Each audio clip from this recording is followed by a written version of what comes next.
നമ്മളൊന്ന് വിട്ടുവീഴ്ച കാണിക്കണം. പിന്നെ കുറെയൊക്കെ ഈ പുതിയ പുതിയ ആചാരങ്ങൾ നാട്ടിൽ വല്ലാതെ കൂടി വരുന്നില്ലേ?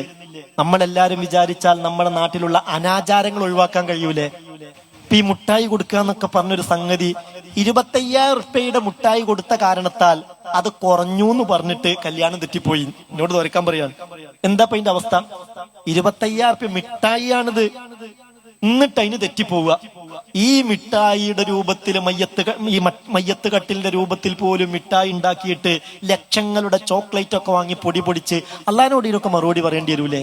അപ്പൊ പ്രത്യേകിച്ച് ഞാൻ എന്റെ ഉമ്മമാരോട് പെങ്ങന്മാരോട് പറയാണ്, കല്യാണമൊക്കെ ഉണ്ടാകുമ്പോൾ നമ്മൾ വീട്ടിലുള്ള എല്ലാവരും ഒന്നാണ്ട് കൂടുക, എന്നിട്ട് പറയാ കല്യാണം എന്ന് പറഞ്ഞ ഒരു സന്തോഷാണ്, ഹലാലായതൊക്കെ ഉണ്ടാവാ, നല്ല പാട്ടുകൾ പാടിക്കോട്ടെ, പാടാൻ പറ്റുന്നവര് ആണുങ്ങൾ മാത്രം കൂടി പാടുക കുഴപ്പമില്ല, പെണ്ണുങ്ങൾ മാത്രം കൂടി പാടുക കുഴപ്പമില്ല, നല്ല ബുർദ വെച്ചു, സന്തോഷത്തിന് ഹലാലായതൊക്കെ നമുക്ക് സ്വീകരിക്കാം, ഒരു കുഴപ്പമില്ല.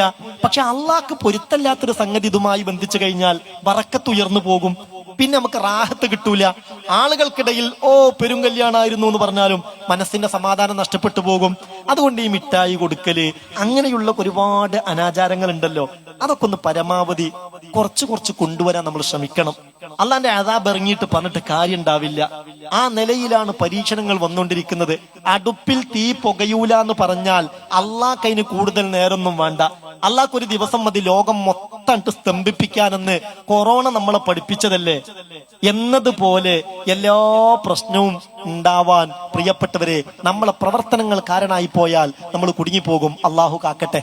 അപ്പൊ നമ്മള് കുറെയൊക്കെ ഈ ആചാരങ്ങളുടെ പിന്നാലെ പോയി അതിൽ കഷ്ടപ്പെടുന്നവർ പലരും ഉണ്ട്. മാസം ലക്ഷങ്ങൾ വരുമാനമുള്ളവർക്ക് ഇത് വിഷയമല്ല. പക്ഷെ ദുരഭിമാനത്തിന്റെ പേരിൽ കടം വാങ്ങിയിട്ട് ലക്ഷങ്ങളുടെ മിഠായി കൊണ്ടുപോയി കൊടുക്കുക. മിഠായി അല്ലേ ഈ കൊടുക്കുന്നത്? തടിക്ക് അത്ര വലിയ ഹൈറുള്ള ഒരു സംഗതി ഒന്നുമല്ലല്ലോ. ആരെ തൃപ്തിപ്പെടുത്താനായത്? അള്ളാഹിനെ തൃപ്തിപ്പെടുത്തിയാൽ മതി, എന്നാ എല്ലാവരും തൃപ്തിപ്പെട്ടോളും. അള്ളാഹിനെ തൃപ്തിപ്പെടുത്തിയാൽ മതി, എന്നാ എല്ലാവരും നമ്മളെ സ്വീകരിച്ചോളും. എല്ലാ കബൂലിയത്തും നമുക്ക് ഉണ്ടായിക്കോളും. അള്ളാഹിനെ തൃപ്തിപ്പെടുത്താൻ നമുക്ക് തൗഫീക്ക് തരട്ടെ.